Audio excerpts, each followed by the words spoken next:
It's great to have you here as we celebrate another milestone in the transformation of the Penn Farley complex, the future Moynihan Train Hall.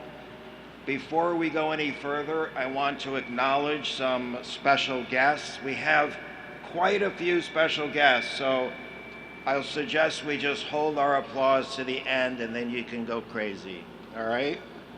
Congressman Jerry Nadler is with us, Senator Brad Hoylman, Senator Brian Benjamin, Assemblymember Carmen De La Rosa, Assemblymember Joanne Simon, Assemblymember Clyde Vannell, Manhattan Borough President Gail Brewer, New York City Council Member Dan Garodnick, New York City Council Member Ydanis Rodriguez, Vinny Alvarez, President Central Labor Council, Edwin Christian, Business Manager, Local 14, IUOE, Gary LaBarbera, President, Building and Construction Trades Council of Greater New York, William Lynn, President, IUOE Local 30, Robert Bonanza, Business Manager, Mason Tenders District Council, Pete Myers, Business Manager, Iron Workers Local 580, Earl Phillips, Secretary Treasurer, TWU Local 100, Anthony Simon, General Chair, SMART, Long Island Railroad, John Skinner, President, Metallic Lathers Local 46, Reinforcing Iron Workers, Bob Walsh, Business Manager, Iron Workers Local 40, Richard Cavallaro, President and CEO, Skanska USA, Richard Kennedy, President and CEO, Skanska USA Building, Jeff Blau, CEO, Related Companies, David Greenbaum, President, New York Division, Vornado Realty Trust, Mark Yakmetz, Vice President, Northeast Corridor Business Development, Amtrak, members of the Moynihan family, members of the community boards, civics, and chambers of commerce, my colleagues at ESD and the Moynihan subsidiary and the ESD board, and members of the governor's administration. And I apologize if I forgot any of you.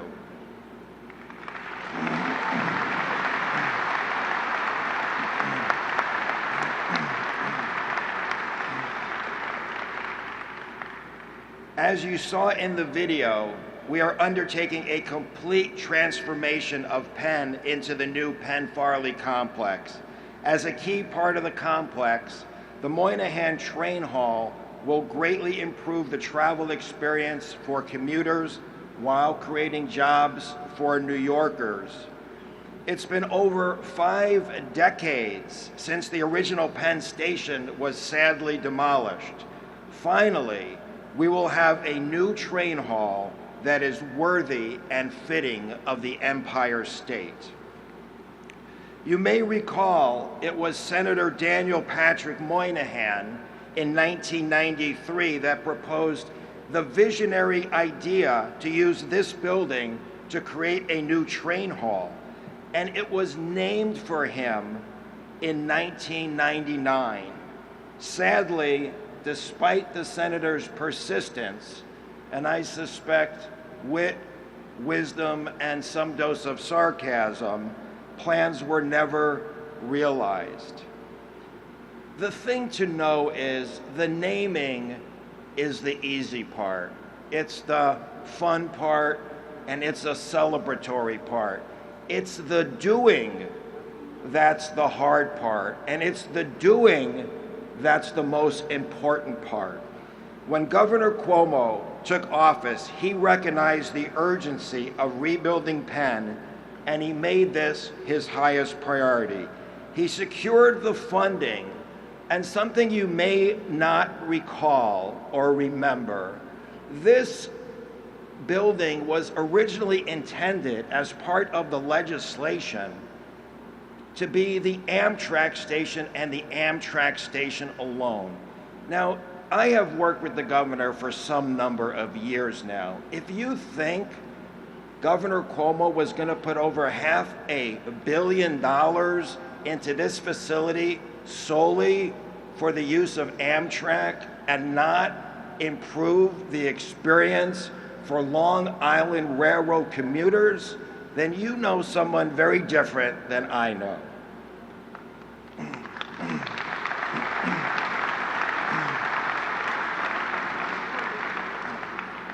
The governor secured the funding, expanded the vision, and construction is now underway to finally turn Senator Moynihan's vision into reality. Those of us who work with the governor regularly appreciate his relentless pursuit of progress, his extraordinary commitment to rebuilding New York's vital infrastructure. You might think of the state, you haven't experienced competent people in the state. Let me tell you something. I have worked in the private sector my whole life, but for the last 2.5 years. There was nobody I've ever worked with who is more accomplished, more determined, and gets more done in a way that is unimaginable. I'm in meetings often on this project, and I have to confess this publicly, because mostly I am shaking my head no in these meetings. No, we can't do it in that time frame. No, that's not possible. No, we can't announce that. The governor all the while is saying, yes, we can. Yes, we can. I'm always going like this. He's always going like this. Somehow he always manages to win. But it's important to say how extraordinary this project is, that we have moved it along as we finally have once this governor made it his highest priority. Anyway, with that, it is my great honor and pleasure to introduce a fast friend of mine, another champion of this project, a woman who has continued her father's legacy and fought for his vision relentlessly. Please join me in welcoming Maura Moynihan.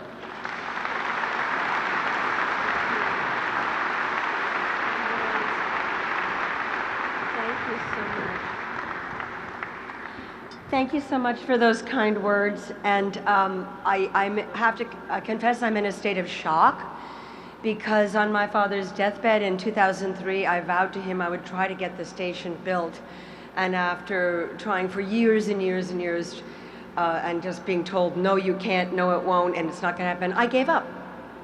And I thought, I won't believe it until I see some people with hard hats walking around the Farley building. What is that over there? I want to thank all the union workers.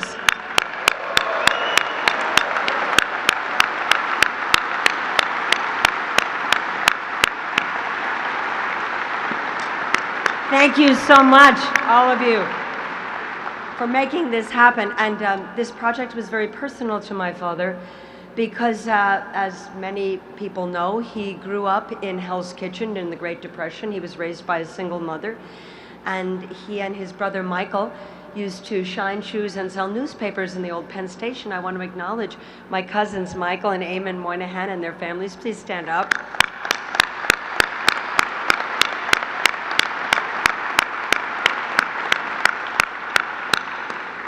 And Dad always said Penn Station was the greatest thing in our city and everyone knew it. And then in the 60s, some bastard had to come knock it down. And another quote that I frequently used is that the destruction of Penn Station was the single greatest act of vandalism in the history of New York. And it was. And so that's why, as we heard from the chairman of ESDC, that Dad labored for so many years to get it done. And it wasn't until my old friend, Governor Andrew Cuomo, came along and was elected to continue in the tradition of Franklin Delano Roosevelt and other great governors, and his father, the late great Mario Cuomo, that finally something is being done. And Governor Cuomo will forever be praised by the nearly 1 million commuters who have to suffer the indignity of the pit, for releasing them from purgatory and giving them a safe and a beautiful and a meaningful way to come in and out of this great city. So it is my great pleasure to introduce my friend and our wonderful governor, Andrew Cuomo.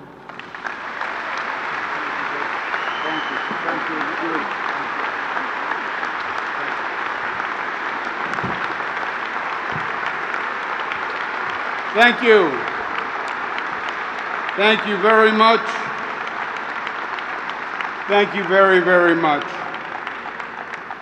Well, this is an exciting day indeed, and it was a long time coming, as you heard. First, to Maura Moynihan and the Moynihan family, congratulations on today. I personally know how much this meant to your father. We spoke about it many times, and your uncle, and to see it finally happening and to see his vision turn into reality warms my heart. Maura Moynihan and the Moynihan family, let's give them a round of applause.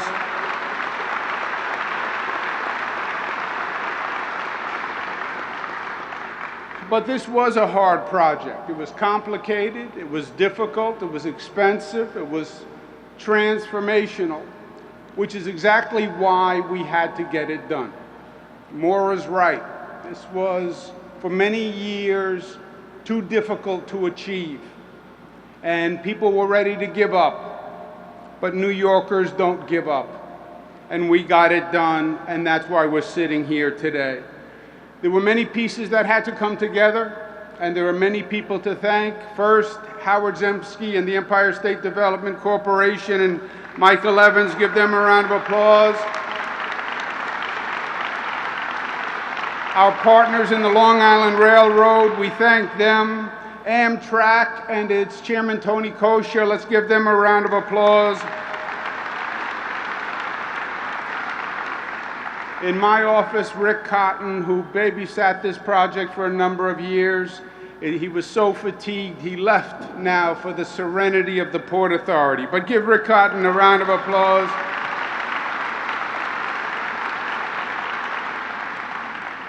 Our colleagues from the New York State Legislature who are paying the bill, that's always important. Why don't you stand, guys? Robert.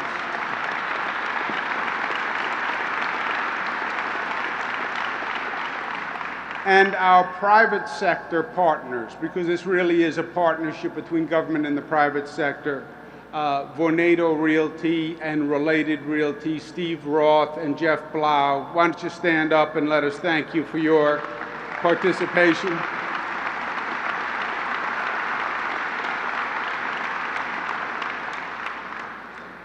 Senator Daniel Patrick Moynihan was probably the greatest intellect to ever stand on the Senate floor.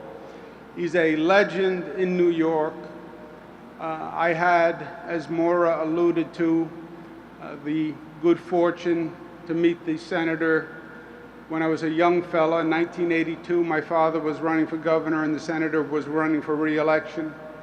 So we spent a lot of time during that election period, and he had such a profound and lasting impression on me. Such a strength of character, such vision, and he called it the way he saw it, rather whether or not it was popular or easy. He was going to tell you the truth as he saw it. Just a courageous political figure. Then later on, I was nominated to be Assistant Secretary at Housing and Urban Development by Bill Clinton. And Senator Moynihan was on the Banking Committee, which was going to confirm me as Assistant Secretary. So I spent a lot of time with the Senator getting his thoughts on economic development and urban development and the Model Cities program, and I probably learned more in a few hours with the Senator than I had in the 23 years up until that point. And I'll never forget the advice he gave me after the hearing and after it was all done. He said, "Now, Andrew, go get good things done. Get good things done." And after all the sophistication and philosophy that the senator brings to the topics he addressed, it comes down to the bottom line: get good things done. Today, we have gotten a good thing done, and I'm sure the senator is looking down and he's smiling. So congratulations to all of you.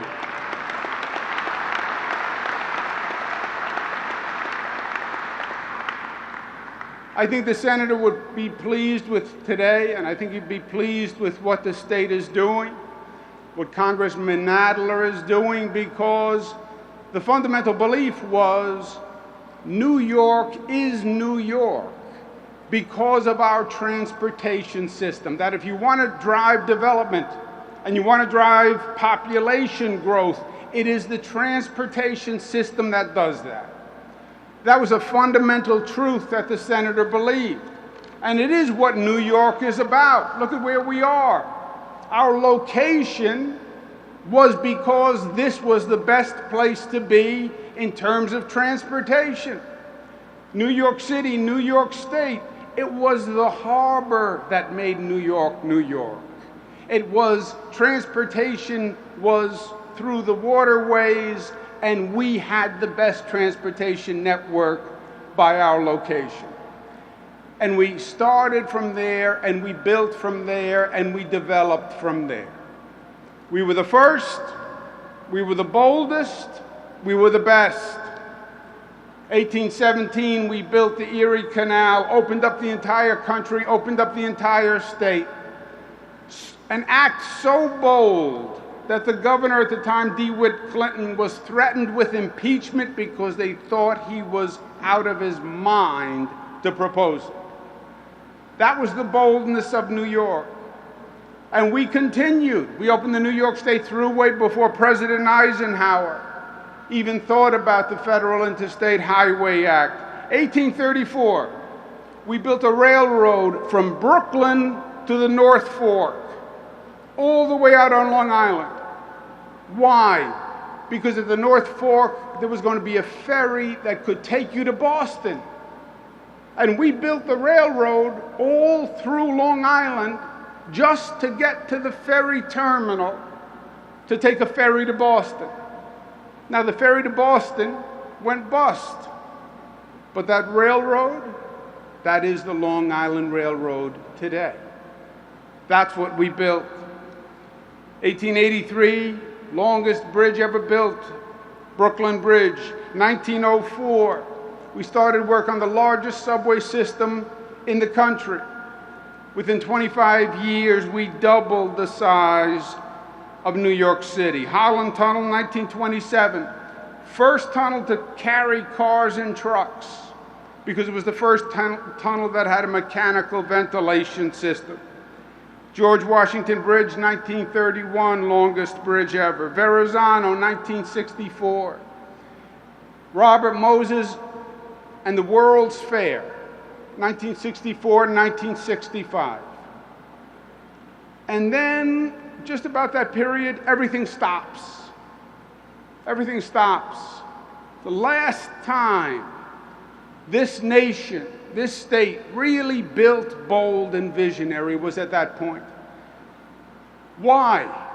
Why did it stop? Well, federal government basically started cutting funding, and the federal government had been the main funding for infrastructure. It was a federal responsibility.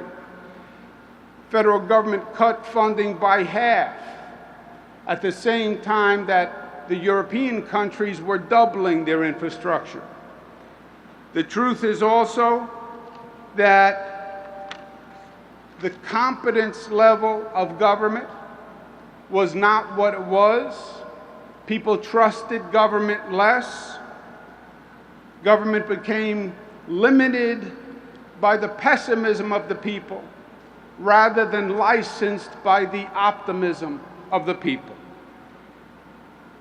Now, Senator Moynihan also knew that to build smart was to take a long view.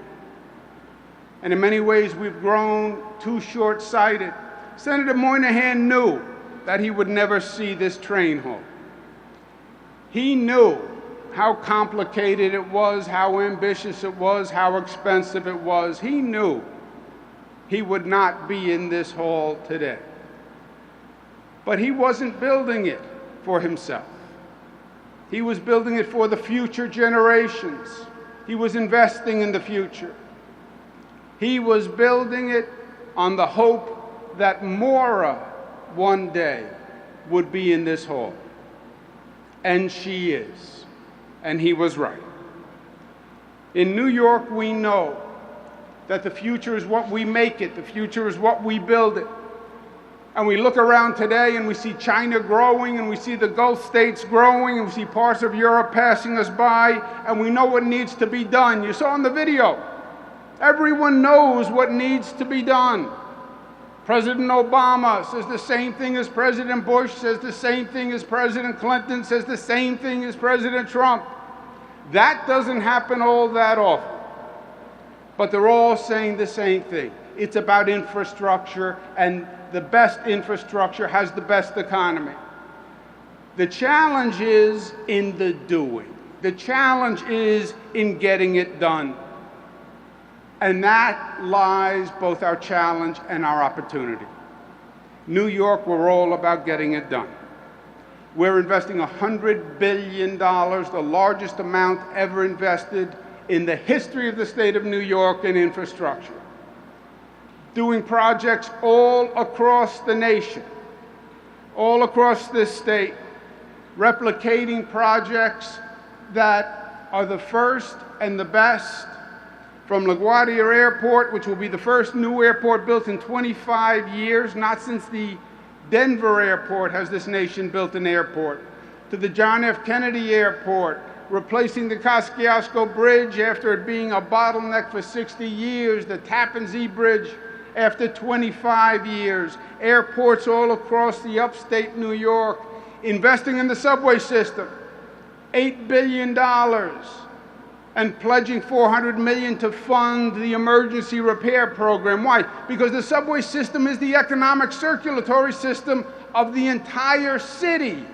You slow the subway system, you slow that economic circulatory system. And you do it at your own peril. And these are not plans, my friend. These are not dreams. They're not subject to approval. They're not subject to hope. $100 billion, 250,000 jobs created. These projects are underway, shovels in the ground, every one of them being built by the men and women of organized labor in the state of New York.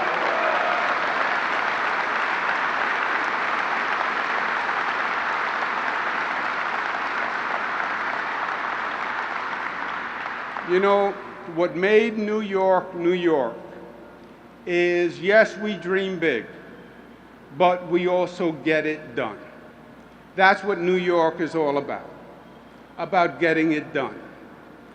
What intimidates others excites us. And we made this state what it is. We made this state the greatest state in the nation by the way we built it. And we're going to make this state greater still. And at a time when there is confusion in this country, and there is anger in this country, and there's anxiety and despair, New York is headed in the only direction we know, which is going forward. Our state motto says it all. It's Excelsior, ever upwards. Create opportunity, create jobs, create hope. Show people there is a brighter future. That's the New York way. And that's how New York leads. And that's exactly what we're doing, not just in this train hall, but across the entire state of New York. As E.B. White said, New York is to the nation what the white church spire is to the village, the visible symbol of aspiration and faith, the white plume saying the way is up. Today, the state of New York says the way is up. Thank you and congratulations. to all of you who've been involved.